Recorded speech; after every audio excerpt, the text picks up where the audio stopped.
Welcome to Are We Old? The show featuring two comedians getting nostalgic and tackling life's toughest question. Are we old?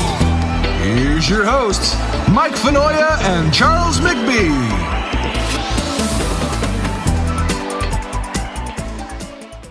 Hey, welcome back to...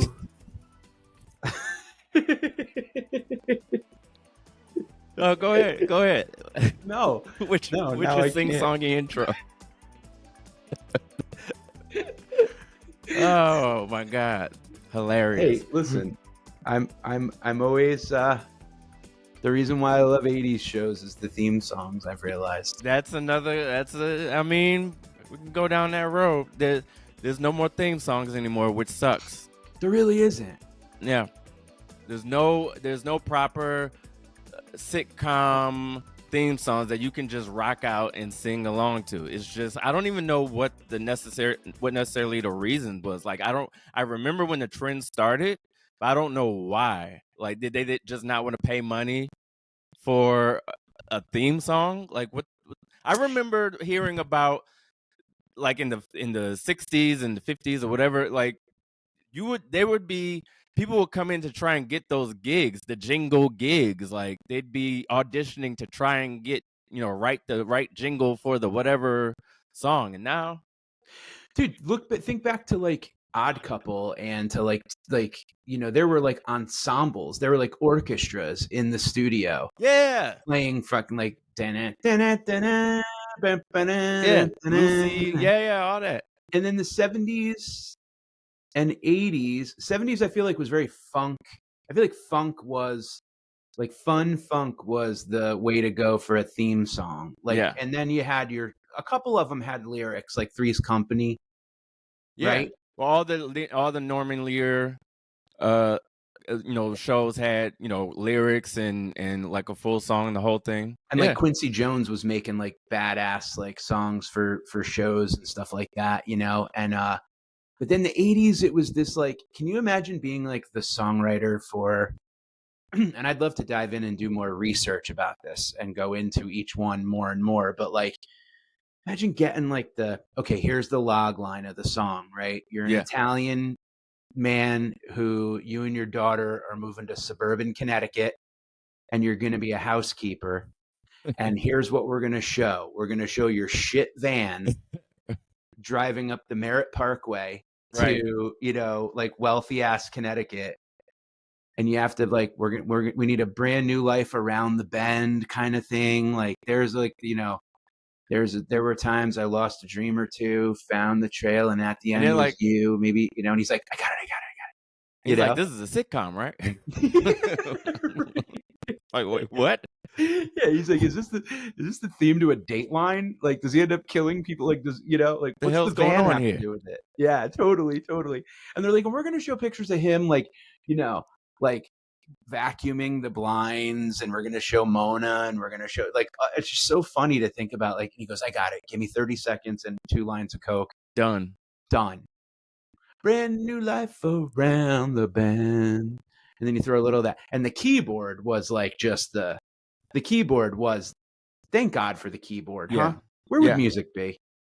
Thank God for the keyboard. I had a nice little Casio when I was a kid, Those little Casios with the little pre-programmed drum beats. You thought you were freaking Dr. Dre.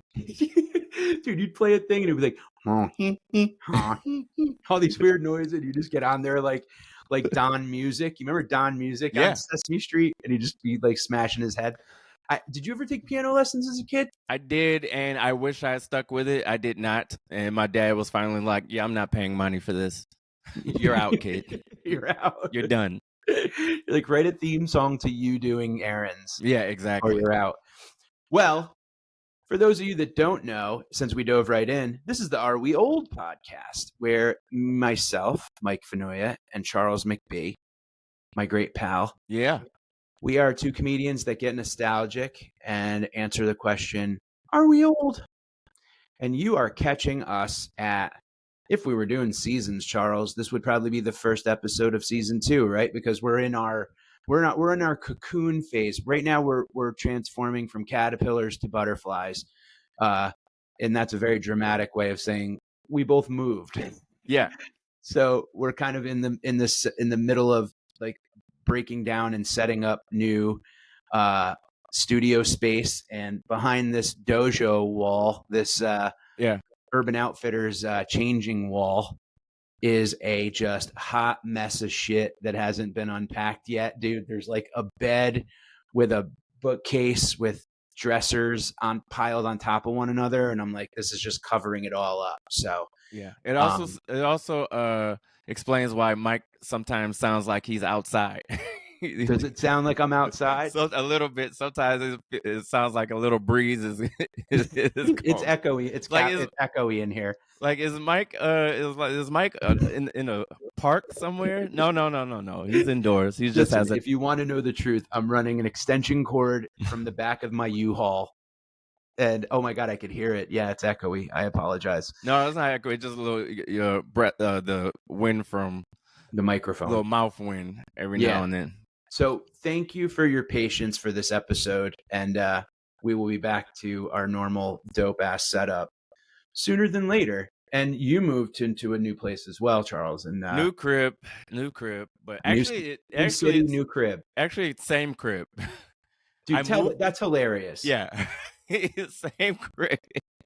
I moved out, left for like a year, and then moved back to and then found out my apartment was available, and it was like, well, it was like a dream. It's like Bob Newhart when he woke up in the season finale, yes, of the second version of his sitcom, and it was like, yeah, nothing ever changed other than my apartment's a mess and I'm just unpacking.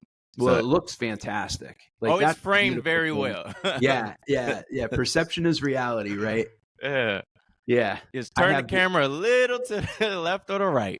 It's so funny. I'm in the same boat, dude. I'm like, I have my foot on a storage bin right now, but I like it. I mean, it's been a lot. It's been stressful. Moving is just, I mean, that's a nostalgia thing. I mean, did you move as a kid? Were you a mover? Did you move a lot? We moved once. We moved once from the hood to the suburbs, and I was too young to be, to remember having to actually do anything. Mm-hmm. But I'm sure it was a lot of uncles involved and and neighbors and church friends or whoever the case. I just remember, I don't even remember packing up. I just remember being like, we're out. Because where we were, I mean, it was a decent neighborhood when my parents first bought the crib, but as time went on, it got less and less nice. And once like gunshots started ringing out, it was like, you know what? I think it's time to go. So yeah, and then I just remember being like, okay, and then we moved to where my parents still dwell to this day. But yeah, it was only one move for me as a kid. But you were a mover. You were a proper. You moved around. I should have opened a moving company as a child because I moved constantly. I moved 10 times within my same hometown before ever graduating high school. And it was just like move to move to move to move. And it was, I think, where I started doing comedy was because I needed to kind of like make jokes about why I was moving and things like that. And I started to almost kind of like roast the neighborhoods a little bit, but we kept moving to like worst parts of town. And my mom kept having kids. So I just started like just making jokes to deflect. And then the minute I graduated high school, I mean, without exaggeration, 2 weeks after I graduated high school, I got an apartment in New Haven with my friends, and then moved from there to college, lived in an apartment there, lived in 2 different places there, and then just moved all over. So I moved like, I bet if I counted, I'd probably say I moved like close to 25, 30 times in my life. A lot. You've seen some things. Yeah, I've seen some things. And I'll tell you, this one was tough. This one was very difficult, this move, because it was just like piecemeal. Like you couldn't just dive in, get it done. I mean, we had to kind of do like occupy 2 places at once, and we had to get some work done and some of the people we hired didn't end up being the greatest, and Yeah. it was a bit funky. Craigslist will do that to you. Yeah. Moral of the story is read the reviews. Yeah. And if there aren't any, there's a reason. Don't set the filter to lowest price. You know what's so funny too is like you read a review and it's like in the first person. Right. Like, I'm pretty good at this. I'm really good. You should hire me. Yeah. No, it was weird. It was definitely weird, but it's all good now, and it's just unpacking. And also, I needed to take a breather from the move to go work, and I had to go. Now, you and I have discussed the life at sea, cruise ships, and God bless folks that work on them. They're very difficult. They're very I'm now 4 days off the ship as we record this. I'm still dizzy. I have like sea legs. Like I'm very nervous that this is going to stay like this. Yeah. I'm freaking the hell out, Charles. I'm bugging out because I can't stop. Like if I stop moving, my house feels like a boat. And Really? I'm going back and forth. Yeah. So like I'm freaking out. What? I mean, you don't have to say the name of it. Was it a pretty big ship? Like, was it a? Yeah, it was a huge ship, but we were, I guess, and I don't know. I'm not like an expert when it comes to boats. I've done Impractical Jokers cruises, 2 of those, and I've done one as a vacation, which was like Italy, and that one you couldn't even. I mean, that was like Rhode Island at sea. Right. Yeah. The thing was freaking enormous. But this was carnival magic. I mean, it was a big boat, and it was a music cruise, and it was called Shipwrocked, and it was like mall metal. Yeah. Like if Spencer's Gifts had a cruise. Oh yeah, I could picture it. Yeah, so it was like that type of shit. But it was just the boat, and my cabin was in the front of the ship. Mm. And I don't know if that has something to do with it, but every single bump that thing hit, I felt. And I was just like, oh my God, dude, rocking back and forth. I was taking Dramamine like by the handful, and doing stand-up on a cruise ship when you could feel the stage moving. Yeah. And you could feel it rocking and hitting bumps and stuff. Like it's almost like you're getting like heckled by like King Triton, dude. It's brutal. And I mean, the show by itself is already brutal enough. Yeah, it was rough. It's at like rough. 6 o'clock, and a bunch of retirees just in there because they're taking a break from the buffet. Yeah, totally. Or gambling. Or gambling. Yeah. But no, this crowd, first of all, shout out to like the people that put it together and the crowd. Everyone was badass. It was like really good people, and it was really fun. And I love fans of things. Mm-hmm. Even if I don't love the thing, I like fans of things because I'm a geek about certain music and movies and nostalgia and stuff like that, but I mean, I love that people, they have, X amount of time off, X amount of money, and they choose to spend it supporting their favorite bands and hanging with like-minded people and all that. So I'm a big shout out to everyone at Shipwrocked, and everyone I met was super cool. And the crowds were fun. The shows were fun, but the boat, I don't like boats. I'm not a fan of ships. I'm not a fan of water. I like swimming. I don't know. Yeah, I don't like being on a boat. Yeah, a pool is a lot different than a pool on a ship in the ocean. Yeah, you don't live in a pool, dude. I know, right? Yeah, I love a slip and slide. Yeah, but that's where you peak is slip and slide. Yeah, and we got off, and I ever since then the earth is kind of like doing this every now and then, which is weird. So I'm hoping it goes away. But yeah, well, got a new walk. Listen, I've had a vertigo before, or whatever you call it. Not vertigo, because that's when you're afraid of heights, right?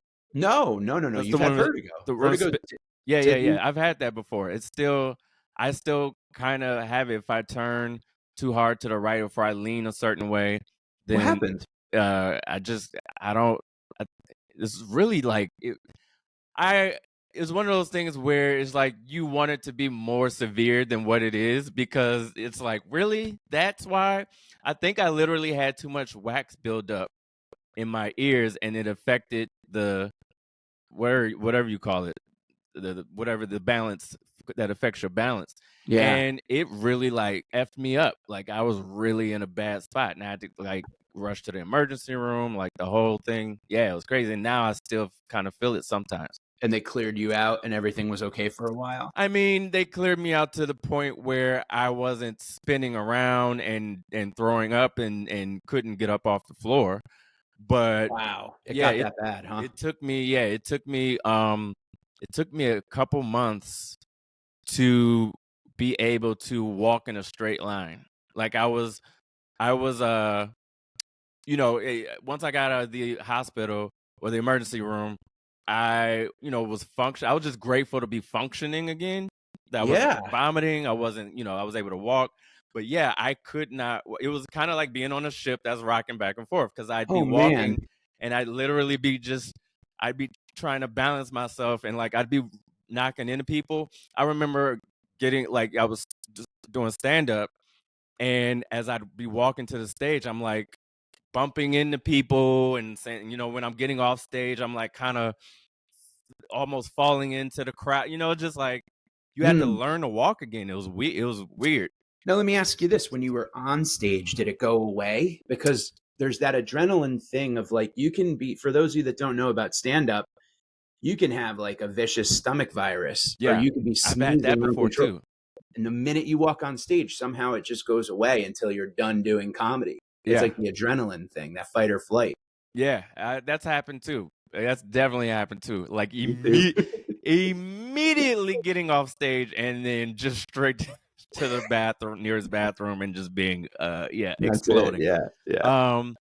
But no, when I would be on stage, it would be fine. When I would be on stage, I would be fine. I would even reference it. I would talk about it.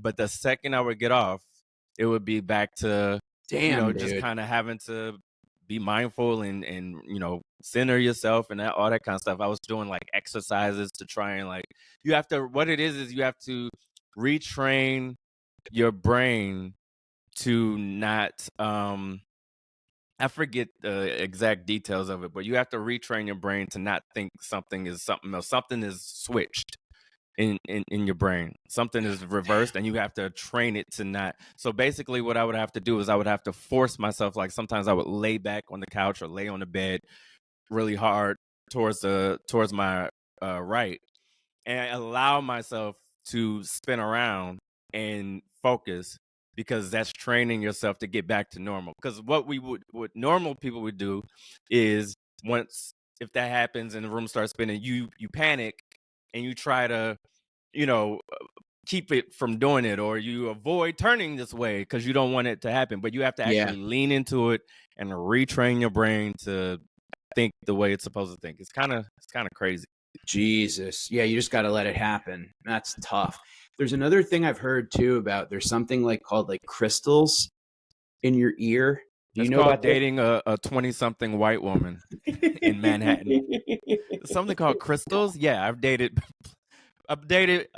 enough to know about crystals. Hindi crystals that burns the sage and rubs it in your ears. I guess there's something about crystals in your ears or something like that there's actually a thing that you can be, like you said, where it gets all out of whack, but you can go to a doctor and they literally do a thing where it's they crack the crystals in I got to look it up and we'll see, but it's a pretty amazing thing. But anyway, it sucks. And I'm so sorry that you had to go through that, because it is vicious, dude. And I'm not dealing with anything like that.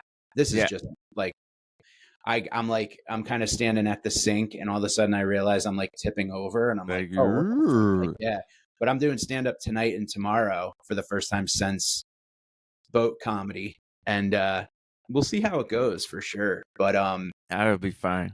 What was fun about this trip too, and it's I was saying to you earlier, it was there's nostalgia for everything. There's I love that we're in this space, because you can literally geek out. If you're trapped in an elevator, or there's a hostage situation or whatever the hell, if you're stuck with people, looking back is always the best way of breaking the ice, or getting freed from a hostage situation or whatever the hell it is. Because it's even if you hate the thing that they're into, or even if they hate the thing you're into or whatever, it's like you can still find common ground on like Back to the Future or whatever, like there was a on this ship there was a movie channel, and it was just old 80s and 70s movies nonstop.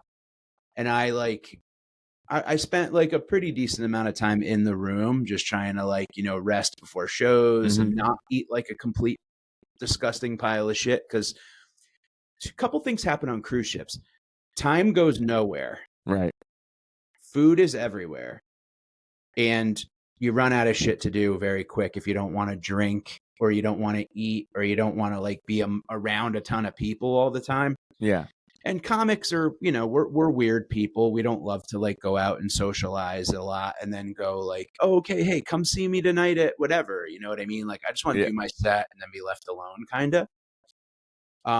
So I spent quite a bit of time in my room, and that movie channel, but it did not get shut off. So it was on a constant loop of, I will tell you the movies, okay? National Lampoon's Vacation, the first one. Wally World. Great. Fast Times at Ridgemont High. Great. E.T. Banger. We'll talk about that. Oh my goodness. I got to tell you, I'm not a fan anymore. I don't even know if I was. I think I felt like I kind of like I went through the E.T. phase. We all did.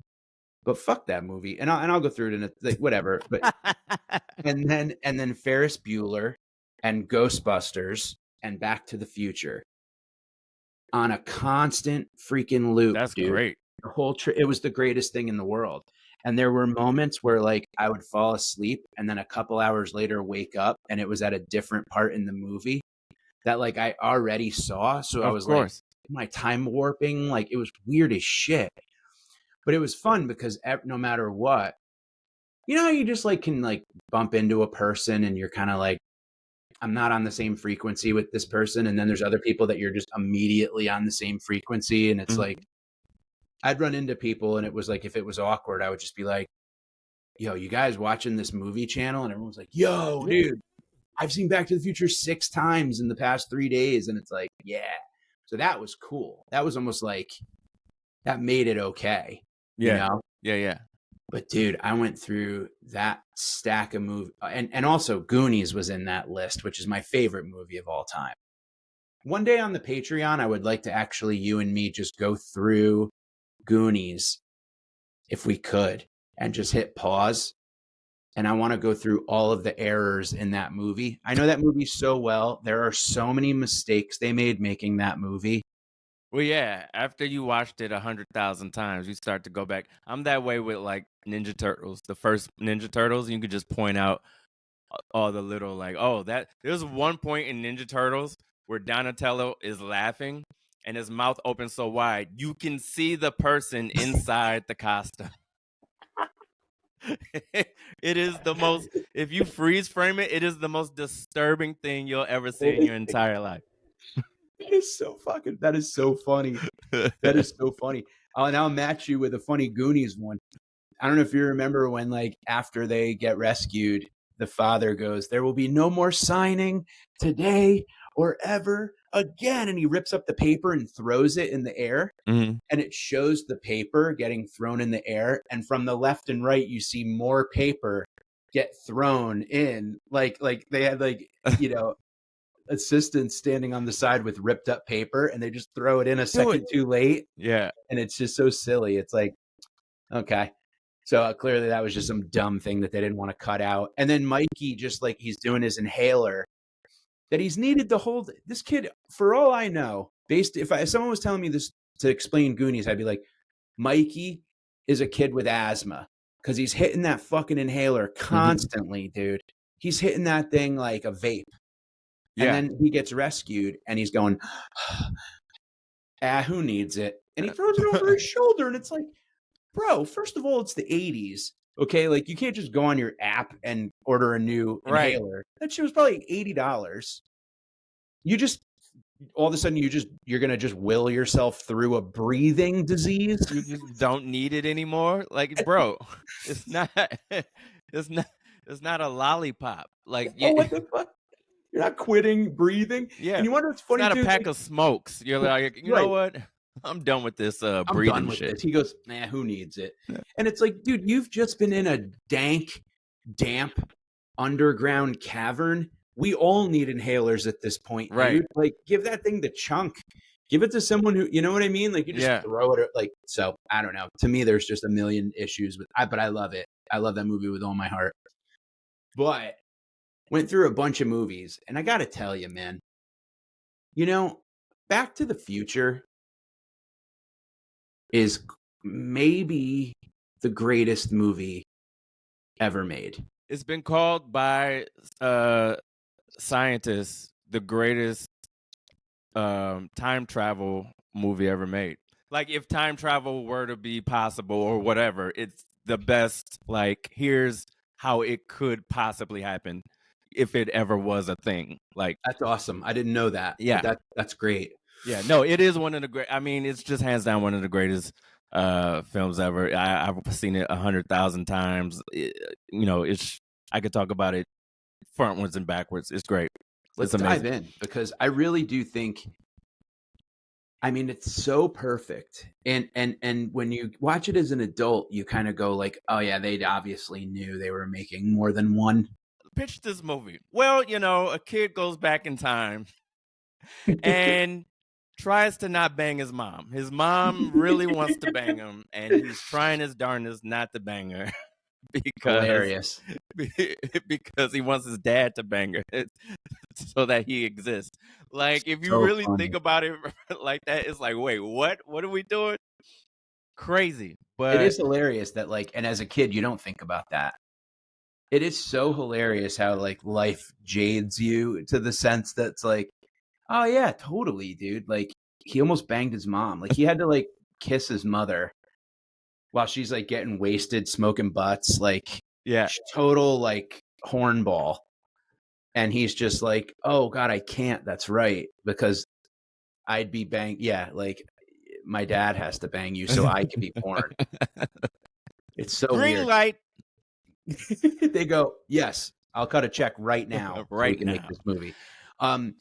I think that when he arrives, I think it's one of my favorite scenes and one of the best song choices. Oh, of When course. Mr. Sandman starts playing, when he enters into 1955 and he sees the gas station and everybody's pumping, like the guys are pumping gas, and you hear the ring ring of the gas station, Mr. Sandman, and he just like walks into, like, it's just so perfect. And Michael J. Fox is just dynamite in it, and Christopher Lloyd as Doc Brown. I mean, Doc Brown's maybe the greatest character of all time. I mean, yeah, he's so good, dude.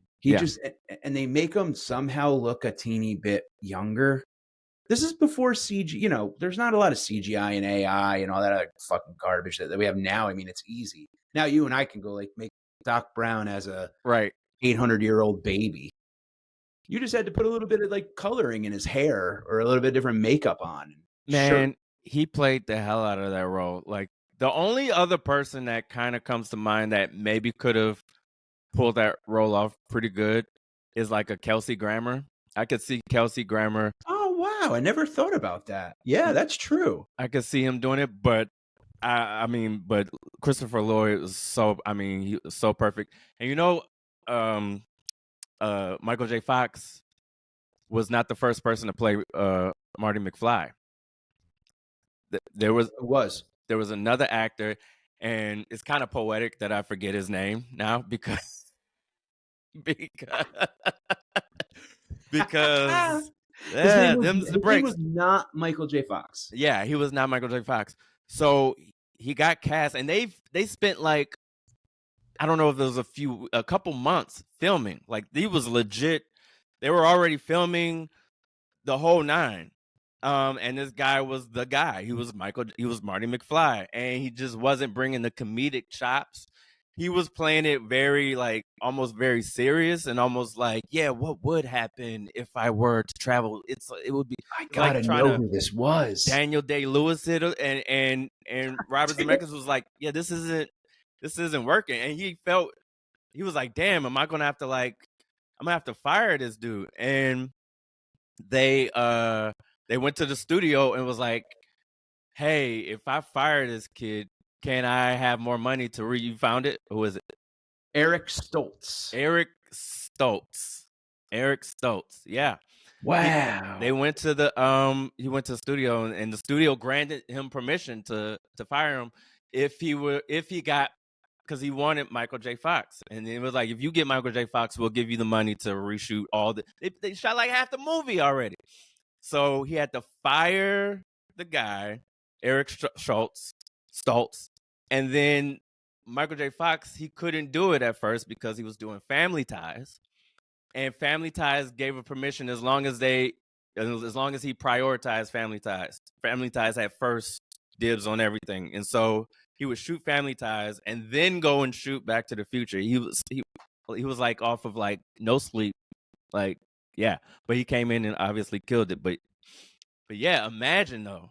That's amazing, dude. It says here Zemeckis called having to fire Stoltz the worst experience of my career. He said, Eric is a brilliant actor. I simply miscast him and I learned a very serious lesson. There you go. Dude, because that's wild. And you know what's so funny is the only thing that I was thinking of while you were saying that on your Kelsey Grammer Christopher Lloyd comparison was like, who else could I see playing Michael J. Fox? And it would be Jason Bateman. I mean, who else could I see playing McFly? I'd see maybe Jason Bateman. Yeah, I can see that also. Yeah. Absolutely. Because I mean, like those two, because we were talking about that actually on the ship about how Jason Bateman really kind of like him doing like what Teen Wolf 3. Oh yeah. I think like I don't even remember. I might have seen it once, Teen Wolf 3. Yeah, they were like the Godfathers. Like you watched but he was he kind of went away for a while after that, you know, and then like Arrested Development brought him back, and then Ozark, and then, you know, like obviously like he's killing it. He's incredible. He's amazing. But Michael J. Fox was just so perfect for that role, you know, and you know, Family Ties. As a kid, I thought it was kind of boring just because, again, like I didn't really identify with that family. You know what I mean? Same. So I was kind of like, I don't know. They were a little too white even for me. You know what I'm saying? I was just like, I don't get this shit. Like, this isn't my life, you know? I mean, not like Growing Pains was. My dad wasn't a psychiatrist at the house, but right. I mean, like, there's something I've identified with that family. I was the oldest brother and my name was Mike. You know, it was little things, you know? Yeah, but you didn't want to bang the mom in Family Ties like you did in Growing Pains. Yeah, totally, dude. Totally, yeah. And even the sister, I was kind of like, ugh, she looked like a Cabbage Patch Kid. But I loved Michael J. Fox and Marty McFly was just so cool, dude. And like, God damn it, the way that he was able to like handle the entire situation, like he just adapted, you know? Yeah. When the DeLorean crashed through the barn and he just knew to like run back in, get in the DeLorean and cruise back out and like ran over the pines. Right. You know? And he's like, oh, you killed the pines. Like the old man's like just shooting at. He just handled it all so great. It's a movie that deals with certain things. I mean, all of the movies do. And again, in the same theme of things, the third one not as good as the first two, which is the case in a lot of these trilogies. Yes. But it deals with bullying. I mean, one of the best bully movies, one of the greatest bully villains of all time in Biff. I mean, it deals with, you know, falling in love, the underdog, like all these kind of like, you know, these things, the regret, wanting to change. If you could go back and change things, how would it affect, you know, your future today? You know, who would you have met? Who would you have not met along the way? All that kind of stuff. It's just a great it's a great story. You know what I mean? Like, It's such a great story. obviously the acting is perfect and everything is perfect, but the script, just the story, it's just like, wow, this is a really cool story that you can be emotionally invested in. I bet you they knew. It's one of those things, and even the music, like the bam, bam, Oh my god, bam, it's bam, our bam. Star Wars. It really is our Star Wars. That's perfect, dude. You nailed it. Yeah. You absolutely nailed it. It's our Star Wars. And that music nails the hurry up of it all, like when he needs to rush and the car won't start, and the how like that's one of the things I love the most about Goonies too, is the music. Like I think that like the score of the movie sometimes is just like mwah, it just matches perfect, you know? But like the whole idea of being like in a rush but stuck. Yeah. Like I remember getting panicky as a little kid when I heard like he had to spend a week in 1955 to like wait until the clock tower gets hit. And he's like, yeah, I'll just chill here for a couple days. And I'm like, wait a minute, what, dude? Like, seriously? I'm like, Doc Brown just got shot by the Libyans back at the mall, like in real time. And you're just going to be like, okay with over plutonium. Yeah, dude, plutonium and shit. Like, I mean, it was great. And you want to know what's kind of funny about that? Talk about like screw ups. And just a quick note here. areweoldpodcast@gmail.com. Guys, we are thinking about this. Maybe we'll, over at the Patreon, we're going to go through these movies slower and take our time with you guys. Really, so beat by beat. Yeah, dude. We'll hit pause. We'll be calling that hit pause, because we'll just go through these old movies and old shows and just slowly but surely comment, and you guys will you can follow along with us. So send us a note at areweoldpodcast@gmail.com of what movies and shows you'd like us to go through. But one note I do want to make about how hilarious. I always think about how a slight injury, okay, in a movie, this is where suspension of disbelief comes in. A slight injury stops the villain, okay? Like, the Libyans crashed into a photo mat booth in a Volkswagen bus with a bazooka. Right. And then just were like, yeah, we lost. We can't. There's no thought of crawling out of the van and shooting the bazooka. They're like, they clearly beat us, so maybe we should just get a cab, go home. You got cash for a cab right now? That's it. It's like Goonies, dude. Like, that was on right afterwards, and it was the same thing. One of the Fratelli brothers was pretending to have hung himself, and he's got a sign. It's the way the movie begins, and the cop reads the sign and goes, "You schmuck, you really think I'd kill myself?" And he looks up, and all the Fratelli brother does is this, boom, and like gives him like a double punch to the jaw. Yeah. And the cop's dead, dude. The cop's fucking dead. There's no like getting up. I just love the fact that like that as a kid, it was so video game of that time. Where it's like boom, boom, done. Yeah, the classic, you know, chop to the back of the neck, and the guy's out. That's like, well, that's all you need. You just go, you're done, go to sleep. So the fact that the Libyans kind of just, but yeah, you're right, and it's this story of kind of like courage, and you know, he helped his dad. I love the fact that like when he comes back to 1985, same house but pimped. Yeah, right. And the parents are now like just leisurely playing tennis like on the weekend, getting and they're freaky and other tinies. And yeah. Biff went from being a prick boss of a shit job to like now like washing his car. Yeah. Now Biff, don't con me. Sorry, sir. I'm sorry, sir. I love that Biff just gets his, you know. Yeah. The idea that he just like, you know, it is a little hilarious that, you know, he like basically like kind of invents skateboarding. He invents everything. He invents. Now this is another thing. I think I know where you're going to go. You know where I'm going with this one. Yes. Johnny Be Good. Barry. Yeah. Johnny Be Good. Really? You invented rock and roll and gave it to the black culture? I don't think so, Marty. It's your cousin, Marvin Berry. You know that new sound you're looking for? Dude, do you know that new sound you're looking for? Oh, what? Rock and roll? Listen to this. How crazy, dude. Just in time for Black History Month, let's deep dive into how Marty McFly invented rock and roll. So in the history of music, okay, there's blues, there's jazz, there's Marty McFly, and then there's rock and roll. The black culture, the black community got rock and roll from Marty McFly. Marty McFly. And then the white culture stole it back. Oh, Jesus hilarious. It's hilarious. just, but when you're a kid, you're just like, no, it was great. Because it's so funny that, like, I mean, he brought back this concept of like, oh, plutonium as like a source of whatever, right? Yeah. He brings skateboarding, like, oh yeah, if you just rip the basket off this thing, you can ride it as a skateboard. So he basically like turns scooters into skateboards. It's also like I like that they snuck in like the kind of morality clause of just like, no, you can't bring the almanac back because, you know, this affects that and that affects this.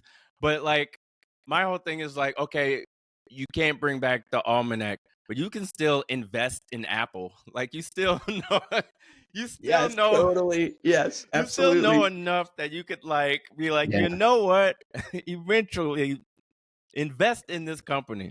Yeah, Nike is gonna bring like instant drying clothes to the market. That's number 2. Remember when he was wearing like the same jacket and it goes and slides back in? Yep, in the hoverboard. The hoverboard, dude. The sneakers, the Marty McFlys, bro. We wanted a pair so bad.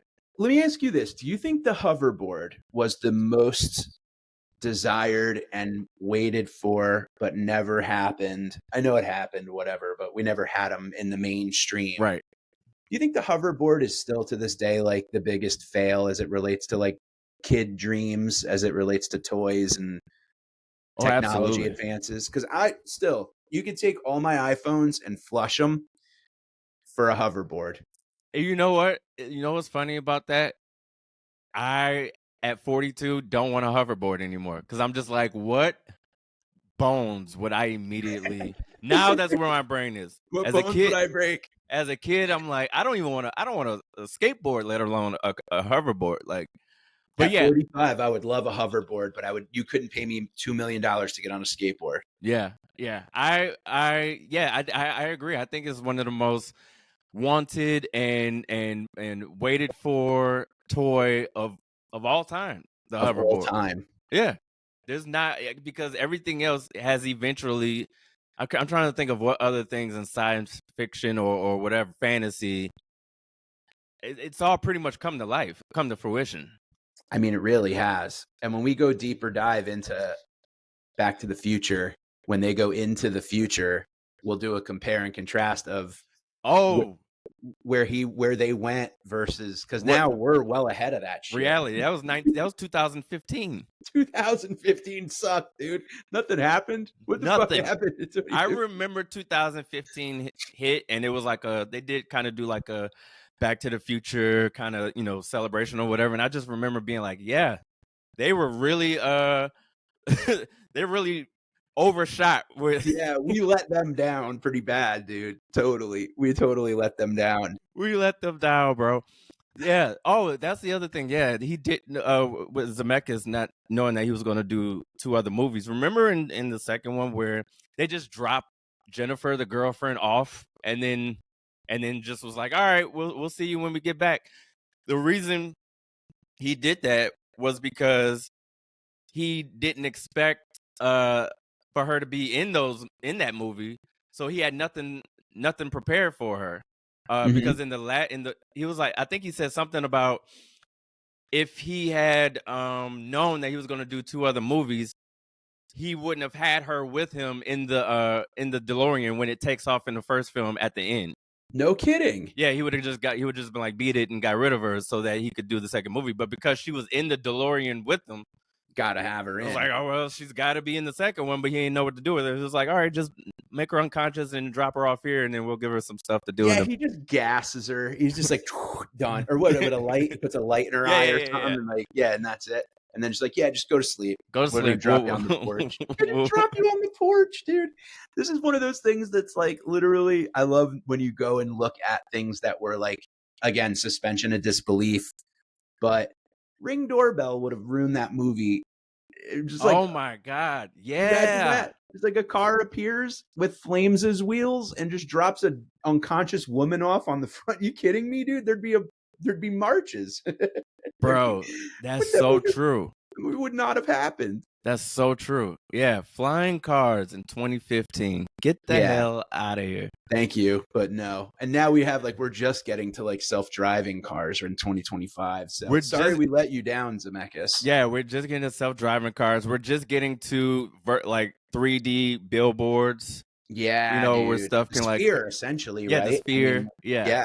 yeah. Oh my God, I know. But Marty, dude, what a great I to this day, it's just one of those movies, as with that whole lineup the other day, minus one or two, that you could just watch every single time they come on. every time.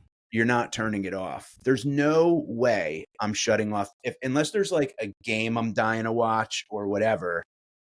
I'm watching Back to the Future. From wherever I enter it to the end of the movie, I'm watching it. And I'm going to pick up something I didn't pick up. God, I love that movie so much. And I love number two. I had all, the 3 VHSs Mhm. and I had the 3 DVDs. It was, yeah, man. And I'll tell you the truth, dude. It is that talk about trilogies and how like a lot of them suck at number 3 and it's hard to make a third. I'll watch number 3. I don't. It's not the worst of all the trilogies. It's not the worst. It's pretty. Definitely I mean, not. As a kid. Put it this way: as a kid, I didn't watch it and go, "This sucks." Like I still loved it. Right. Is it as good as the first two? No, but I still liked it as a kid. I was just like, "All right, we're in the Wild West now." It's like it's fun. Yeah, I think I look at number 1 and number 2 as one long movie. Yeah. It was like streaming before streaming. We just had to wait a million years. And I remember being a kid going like, geez, when is the next Back to the Future coming? When it said to be continued. Oh my God. Oh, dude. Because that was a real different thing too. What movies did you ever see that said to be continued? I mean, God, that was wild. Yeah, man. Great story, great movie, great everything. And Zemeckis, I also I feel like because he was Spielberg's kind of not understudy, but kind of guy, intern or something. Yeah, whatever. I don't think he gets mentioned in the proper frame when it comes to like all-time great directors and stuff like that. Like I think his movies are bigger than he is, but I don't think he gets like mentioned in like, oh, Zemeckis is like one of the GOATs. You know what I mean? I know, it's weird, isn't it? Like, yeah. I mean, I'm just gonna look up real quick. Like some Zemeckis. Castaway, Back to the Future, Who Framed Roger Rabbit, Romancing the Stone, all Contact, The Polar Express, Christmas Carol, Forrest Gump, What Lies Beneath, Death Becomes Her, I Want to Hold Your Hand, The Walk, Flight, Pinocchio, Romancing the Stone. So many. He's got bangers, man. Classics. Damn, dude. Yes. Yeah, they're all killers. But he and I mean, everybody that he chooses to work with too, he seems to like, I mean, obviously other than that casting accident, but maybe since then that traumatized him. He was just like, never again. I'm going to make sure that I get who I cast is right. So obviously Back to the Future, we both agree holds up. Can I tell you E.T., Charles? Yeah. I hate that movie. What's your bone to pick with E.T. bone to pick? Oh my God, dude. Well, first of all, I don't like Elliot. I was going to say, you got a beef with Elliot. I don't like Elliot. Elliot's a weird, little emotional, like, there were just certain things. I think the story, like you brought up a very good point that like Back to the Future as a story is badass, right? Yeah. And I think it holds without, even if we had to read it or watch it on on stage. Yeah. A Which lot we of could holes. now, which is kind of weird. I haven't seen the Broadway show, but I know. that's the Is thing. it still out? I think so. I'd love to go. We should do a field trip. Yeah. Right off the tickets as a tax exempt. We're doing research for the podcast. Exactly. I don't like E.T. because there's a lot of weird holes in that story. I'll be honest. As a kid, I watched it obviously a million times, but I haven't seen it. It's not something I watch as an adult. So you might actually bring up something that I'll go along with. Yeah, first of all, it's just very weird that, and maybe it's just 2025, 45-year-old me watching it going like, nah, I don't believe this. It's not believable, obviously. Of course, suspension of disbelief, and it's a science fiction fantasy movie and whatever, but like, the mother is like a single mom raising 3 kids in this like big house that's in this development that's just, and Drew Barrymore has got to be 6 or something, maybe. She gets left alone at the house. Like the mother, like the son is drunk at school because like he feels what E.T. feels, right? So E.T.'s home hammering Miller Lights. Yeah. And like Elliot's like sinking down in his chair and like flirting with the girl next to him. And then he starts like releasing frogs because he doesn't want them to get like dissected, and they get put into jars with chlorophyll, and he's like emptying them, and he just becomes this kind of like hero based on like the fact that he feels what E.T. feels. And I get that, and I like the empathy part of it. It just doesn't translate well with the acting, and Elliot's this very kind of like emotional, screamy kid that he screams a ton, and he's like flipping out all the time, and the mother just leaves the daughter alone to like go to the school because her son's drunk essentially, but like space drunk, like he's not really drunk, and the brother, who I think maybe is my favorite character out of all of them, the older brother, like he's even kind of just like, he doesn't like play a good older, like, yeah, I don't know. It just doesn't fall like all the other movies that I watched this weekend, and I'm telling you, I watched every single one multiple times. Okay. I watched 3 movies in an hour. I felt like, yeah. E.T. came on and I couldn't shut it off fast enough the second time. I was like, I just don't like it. It's not, I think maybe because it was the penultimate. E.T. changed the game, right? Yeah. We have to admit, Amblin Movies, that was their logo, was E.T. on the bike. Right. She teaches him to friggin' talk like immediately, right? And then he's like, be good, and whatever. Yeah. And I'm just kind of like, yeah, I don't know about this. Is it too?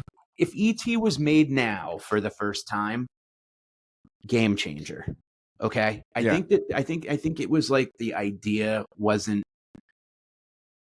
it was too grand of an idea for the abilities of the time. I think might be what it is. I hated it, bro. I watched it again and I was like, oh shit, E.T. And like halfway through it, I'm like, I can't stand this movie. I was almost like annoyed with myself as a child that I liked it. You like this? I was like, what kind of fool are you that you thought? I remember loving it as a kid, but it was like sad and it was weird. And then like E.T. got sick, and then Elliot got sick, and there was that whole, everything was covered with plastic. Yeah. Like, remember there were like plastic tubes, and like there was like that weird government, like the government people were, there was a car that had a thing on the side that just said United States government. Which is just like, I mean, you couldn't even come up with like a division of the government. Like there were just a lot of holes in it. And I feel like it was something that maybe they just said like, yes, we're doing this and it's going to be a game changer. So like, fuck the little details. Like, don't even worry about it. And it felt kind of half-assed to me. I'd have to go back. I'd have to go back. I have not really dove into E.T. as an adult. So I'd have to go back and like kind of love your take. Kind of rewatch it again. Yeah, let's maybe revisit. We could go through it on the Patreon. Yeah, because it's just such a it should be. Man, when it came on, I was almost like jazzed. I was like, oh, this is cool. I haven't seen this in 1,000 years. And then stinky. It was stinky, dude. Well, there you have it. I was not into it at all. And it was just even like when, like everything was just so it felt like a video game that was too easy to beat. Mm-hmm. The kids had to ride their bikes through like a development. Do you remember they like had a big massive development? Yeah, And towards like, the end. yeah. And it just kept going and going and going. And I was like, Jesus, what are they building Maine here? Like, this is crazy. And the kids, like the bike riders split up and it just didn't feel But also, too it easy. was, I think, supposed to be from the POV of a kid, meaning like as an adult, you're not really watching it and necessarily relating to it, but as a kid, because I can kind of remember Spielberg talking about how he was basically Elliot, like he was Elliot, or he was kind of talking Gotcha. about his childhood and how he felt alienated, for lack of a better word, or in something about how he was relating to it. And so like it was supposed to be from the kids kind of POV, so maybe you just grown out of it. Yeah, I didn't like it. Yeah, And I definitely can see that maybe as a child it hit because it blew all of us away, of remember? I course. mean, Yeah, it was literally like parents loved it, kids loved it. ET phone home is like part of our lexicon forever. yeah. And you know, and it was cute at times, you know what I'm saying? And like, but it just it lacked something. And I think maybe the adult part of it, because you're bringing up a good point that maybe I just grew out of it, but like all of the adults in the movie weren't believable. The mother to me was like, she would have, again, if this was real and not, suspension of disbelief, DCF would have like the movie would have not been about the alien. It would have been her in court being like an absentee mother. But this was like 1983. You're right, and things were different. Things were Yeah. different. Yeah, kids could like walk to school and shit and not Yeah. get. Yeah, totally. Leaving your Very kid at different home time. was not necessarily a crime against humanity back then. Yeah. Nor was your kid having a couple Just Bud remember, Lights. dude, she got home and there was just like she was kicking cans of Miller Lite over, and she's just like, "What's going on here? You're alone with 3 children in your house, lady. Like, what the fuck?" But anyway, yeah. So I don't know. I definitely would love to go back through that, but it's like E.T. himself. I liked the little guy, but again, man, it's just like looking at him versus what we could do now with AI and with whatever else. I mean, it was just like it was good for the times, I guess. But I don't know, man. 2025 on a cruise ship. I was like, I'd rather watch Moonshiners.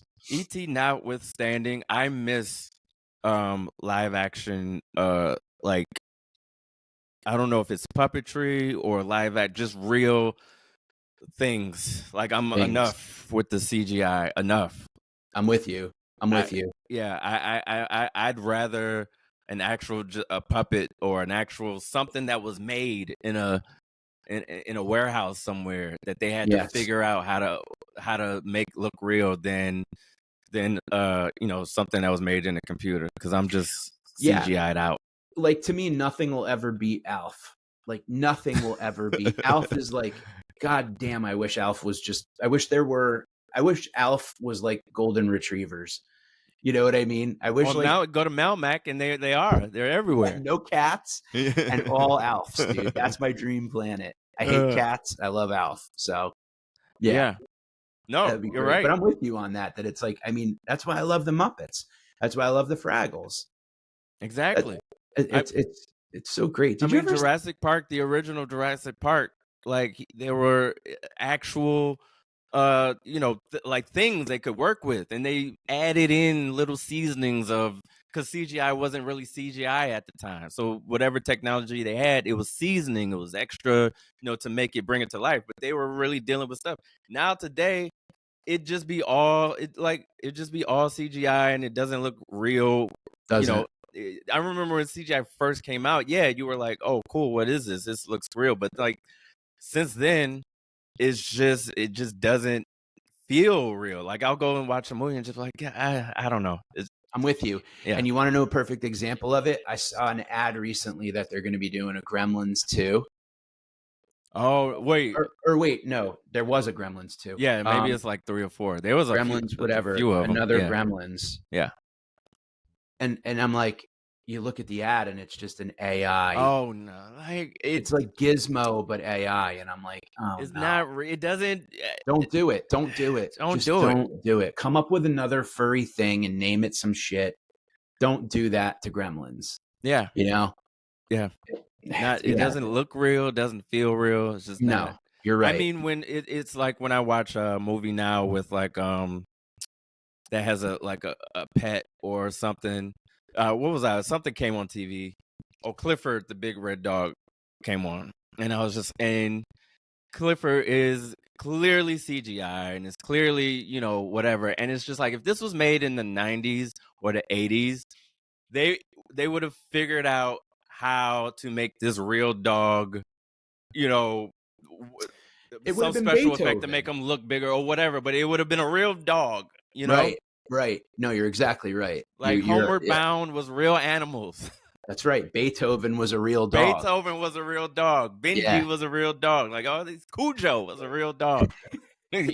Air Bud was a real Air dog. Bud, real Yep. dog. Real dog, dude. Yeah. Now, sure, did they were there animal protections up to code in the 80s? Probably not. Maybe they had them doing things they shouldn't have, but just real animals. Real animals. I'm with you 100% on that. I'm not into any of this. And it's interesting that E.T. hit me so hard as like because that is what I love about movies like that is E.T. was a thing that they probably took years to make. Yeah. You know what I mean? Like that thing was I mean, his eyes were like so real, and like when his finger lit up, and holy shit, when his finger lit up, it was like technology, black and white TVs around the country where newspapers burned. Like it was like CDs got invented when his finger went up. Like that was like that moment was like the future is here. Mm-hmm. Now I look back on it and I'm like, big deal. I can make my finger do that probably. Yeah. Oh my God. But yeah, that one was difficult. And I'd love your take if you and also I'd love to know like Charles and I would love to hear from you guys. What movies don't hold up? What shows don't hold up that you loved back in the day and you go back and watch it as an adult and you're like, you know? Yeah. oureoldpodcast@gmail.com and hit us up in the comments. Real quick, Fast Times at Ridgemont High. I might have. Before you go, that's one movie that I grew up knowing was a classic and never watched it all the way through. I knew of it. I knew certain references, but I never sat and watched it all the way through. Let's hold off. We'll talk about it another time once you see it. Were you a Vacation guy? Not till later on. Okay. Later on, I appreciate as an adult, I went back and was like, let me check out, because I wasn't like growing up as a kid. I wasn't a huge Chevy Chase. I didn't really. Yeah. He just wasn't my guy. Bill Murray, 1000%. I watched everything Bill Murray, John Candy, Billy Crystal, but I wasn't like huge Chevy Chase guy. So, but I eventually went back and. I mean, just from SNL and from like all the like that stuff, like I grew up kind of with that stuff, like with my grandfather and stuff, like Chevy Chase, like Fletch, and all those movies. I watched them and I didn't understand them, but we were quoting them as kids, like constantly, But we'll go through that one together too. But I wanted to hold off because I watched Ghostbusters a bunch of times this week too, and we need to designate an entire month to talk about that movie. Bro. But can I tell you? Yeah. I'm going to say 2 words, Rick Moranis. I love that character. Can I tell you, I love him more every single time I see it. And he's such a dweeb. He's brilliant. God, he's just, dude, are you the keymaster? And he also wasn't supposed to play that part. I forget who it was supposed to go to, but they turned it down or something. Eric Stoltz. I don't. Yeah. Like, imagine he gets fired. Can you imagine? Yeah, it was supposed to be him. It was. You mean it just that quick? I forgot who he was. I'm like, wait, who?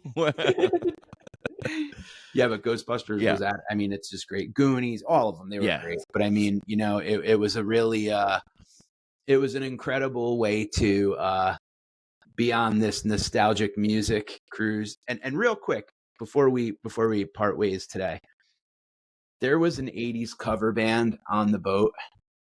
One of these days, dude, we need to just have a discussion about like the whole world of cover bands and how like it is the ultimate nostalgia like event is to like go watch a cover band, dress like another time, sing like another time, sing lyrics that like are potentially tone deaf now, but just so fucking great.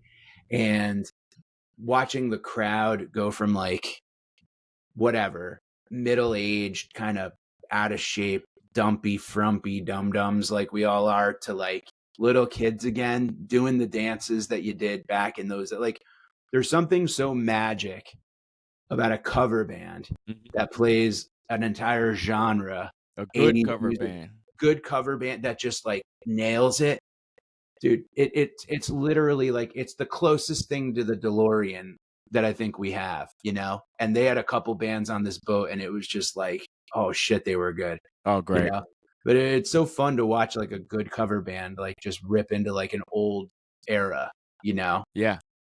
Just watching just chubby people just like groove out like they're little kids again, dude. You know, that's one of the great things about living in a city that embraces music. You know, Nashville, New York, New Orleans. Like you can go down to the Village, there's the Groove or Cafe Y, and just rock out. Yep. And they play a lot of like classics, and these are like professional musicians like tour with huge Prince acts and fucking, yeah, exactly, dude. Sing background for Adele and all this kind of shit. So like yeah. If anybody goes to New York, definitely check out like the Y and all the different spots, the Groove, the Blue Note. You run into musicians that literally like when they're not in Manhattan, they're like opening for like the biggest acts in the world. Like they go from doing like the O2 Arena to like a club in the Village, which is, you know, that's the beauty of New York. You're right. Yeah, you hit the nail on the head. And then there's cruise ship acts. But dude, so great catching up with you, man. I mean, it's a new year. We got a whole bunch of new shit planned. So we really love you guys, and we totally appreciate all the likes and the comments. And big shout out to our boy Mike, who is helping with all of our socials. If you guys are loving the clips, man, drop a quick line to Mike. He's the man. We got to hang out in Miami when I was doing the improv. He came to a show. Yeah. So super cool. But we have a lot of great stuff planned for you also.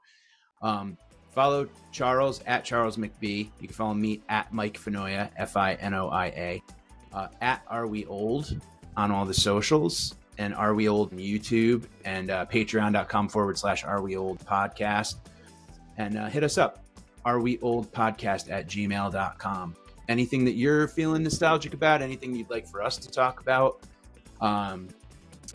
just subscribe and like and rate and review, and get on board, because we got a lot of fun stuff coming your way this year. That's right. Thank you, everybody. Stay young. Or get old. Do whatever the hell you want. Yeah.